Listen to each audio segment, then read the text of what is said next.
ఆంధ్రప్రదేశ్లో లిక్కర్ కుంభకోణానికి సంబంధించి కీలక పరిణామం చోటు చేసుకుందనే చెప్పుకోవాలి. ఏదైతే తాజాగా నిన్నటి రోజున ఆ ఎఫ్ఎస్ఎల్ నుంచి ఆ యొక్క నిందితులకి సంబంధించినటువంటి ఆ మొబైల్ కాల్ రికార్డింగ్స్ గానీ ఆ డేటా అంతా కూడా ఎఫ్ఎస్ఎల్ నుంచి నిన్న కోర్టుకి స్వాధీనం చేసుకోవడం జరిగింది. మరి ఎట్టకేలకి ఆ యొక్క మొబైల్స్ దగ్గర నుంచి ఎటువంటి కీలకమైన విషయాలు బయటపడతాయని చెప్పేసి అందట్లో ఉత్కంఠమైన పరిస్థితి నెలకొంది.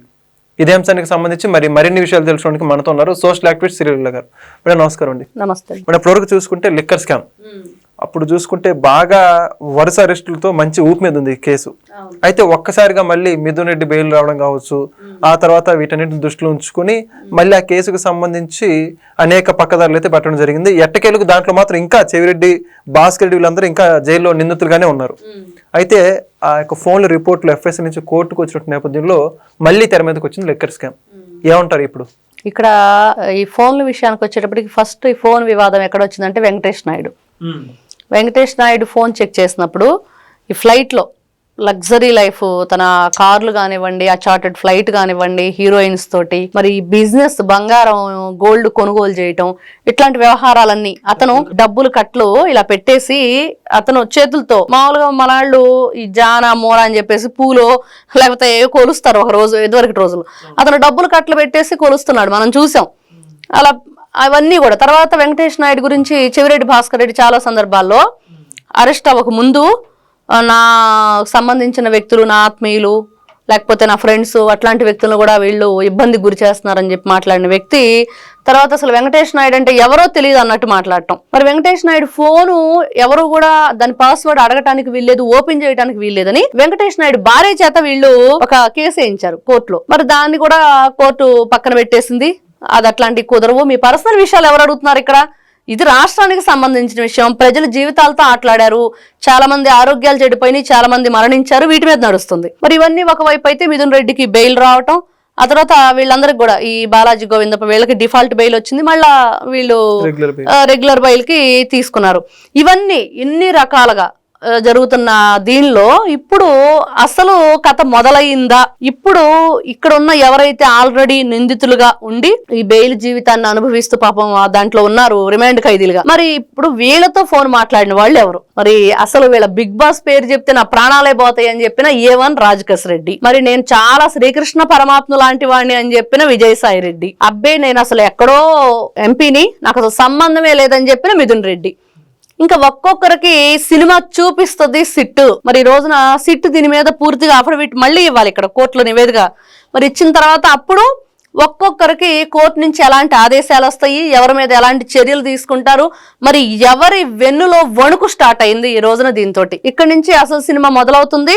ఖచ్చితంగా ఈ రోజున రాష్ట్రానికి వీళ్ళ ద్రోహులు, సంఘ విద్రోహ శక్తులు ఇంత దారుణంగా వీళ్ళ మద్యం కుంభకోణంలో ఇంత నీచానికి పాల్పడి, అంటే మనుషుల ప్రాణాలు పోతాయి అని చెప్పి తెలిసి విషయాన్ని నమ్మారు. పురంధరేశ్వరి గారు మరి దాని గురించి మాట్లాడినప్పుడు విజయసాయి రెడ్డి నాకు మందాగే అలవాటు లేదు, మీకు ఉందేమోనని కేసు వేయాలండి ఆయన మీద. వెంటనే ఆవిడ ఎందుకు ఊరుకున్నారో నాకైతే తెలియదు, కానీ వెంటనే ఒక మహిళ పట్ల ఇంత నీచంగా మాట్లాడిన వ్యక్తి ఈ రోజున నిందితులుగా ఉన్నారా లేదా? వీళ్ళంతా తప్పు చేశారు కదా, ఆ తప్పునే కదా ఆ రోజున ఆవిడ క్వశ్చన్ చేశారు.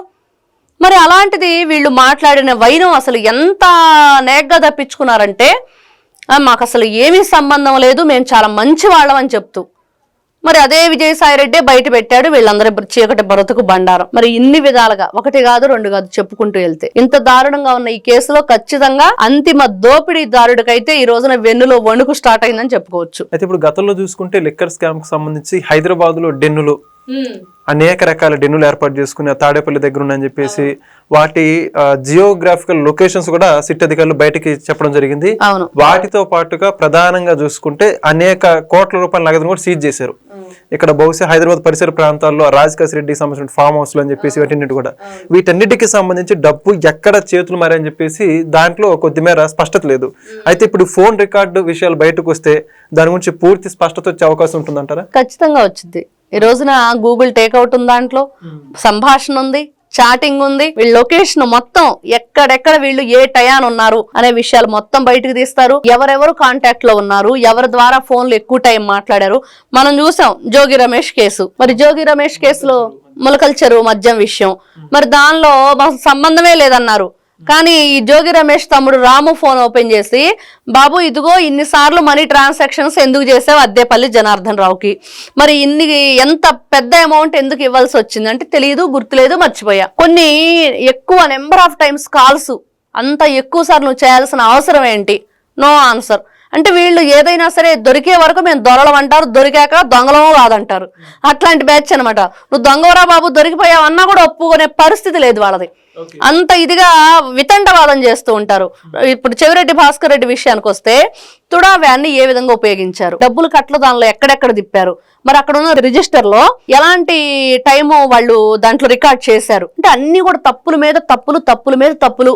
ఒక అబద్ధాన్ని కప్పిపుచ్చాలంటే 100 అబద్ధాలు ఆడాల్సి వస్తుంది, కాబట్టి అబద్ధమే చెప్పకూడదు అనేది మన పెద్దవాళ్ళు చెప్పింది. కానీ వీళ్ళు ఒక తప్పు చేసి ఆ తప్పులోంచి తప్పించుకోవడానికి ఈ రోజున 100 తప్పులు చేశారు ఒక్కొక్కరు.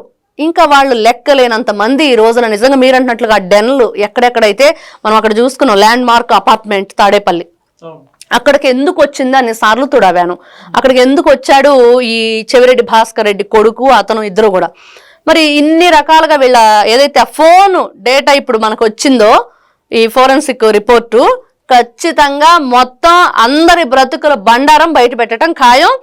ఎక్కడ వీళ్ళు అబ్బే ఆ డబ్బులతో మాకు సంబంధం లేదని చెప్పేసి చాలా వాదన చేశారు. దొరికితే డబ్బులు మావేనా, మావైపోతాయా, మేమే పెట్టామా, లిక్కర్ స్కామ్లో అని మీరు ఎలా చెప్తారని చెప్పేసి వైఎస్ఆర్సీపీ పార్టీకి సంబంధించిన కొంతమంది మీడియా వేదికగా మాట్లాడి కూడా మనం చూసాం. మరి ఇవన్నీ కూడా ఈ రోజున ఈ వచ్చే రిపోర్టు ఖచ్చితంగా వాళ్ళకు ఒక చెళ్ళుమనే విధంగా చెంపపెట్టులా ఉంటుంది. ఖచ్చితంగా వాళ్ళు ఏదైతే మా డబ్బులు కాదన్నారో దానికి ఆన్సర్ కూడా చూపిస్తుంది. ఓకే, మరి ఇప్పటికే బెయిల్ పొందామని చెప్పేసి కొంతమంది ఆనందపడుతున్నారు. మళ్ళీ వాళ్ళు వెనక్కి తిరిగి జైలు గోడలు చూసే అవకాశం ఉంటుందా లేదా? అంటే ఈ ఫోన్ లో వాళ్ళకి సంబంధించిన విషయాలు కూడా బయటకు వచ్చే అవకాశం ఉందని వార్తలు అయితే వస్తున్నాయి. ఖచ్చితంగా ఇప్పుడు మిథున్ రెడ్డి ఉన్నాడు, నాకేం సంబంధం లేదని బయట తిరుగుతున్నాడు. మరి నారాయణ స్వామి ఎక్సైజ్ శాఖ మినిస్టర్గా ఉన్న నారాయణ స్వామి, మరి ఆయన పరిస్థితి ఏంటి?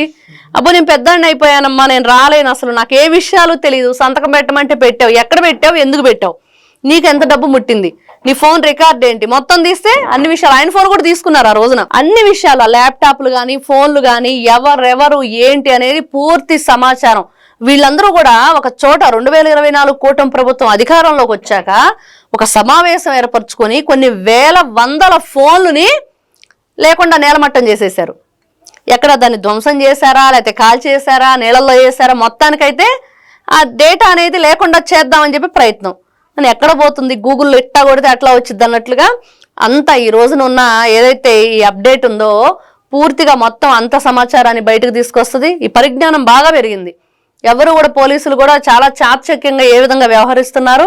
ఈ నారాయణ స్వామి లేకపోతే ఈ బాలాజీ గోవిందప్ప, ధనుంజయ రెడ్డి, కృష్ణమోహన్ రెడ్డి, ఇట్లా బోలెడు అంతమంది ఉన్నారు. వీళ్ళందరి విషయాలు కూడా మరి ఎవరి ద్వారా వీళ్ళు నడిపించారు, ఎవరు వీళ్ళని నడిపించారు, ఆ నడిపించిన వాళ్ళు అందరూ కూడా ఈ రోజున ఖచ్చితంగా కోర్టు ముందు లొంగిపోవాల్సిందే. Thank you ma'am. నమస్తే అమ్మా. Please subscribe to Leo news for more videos.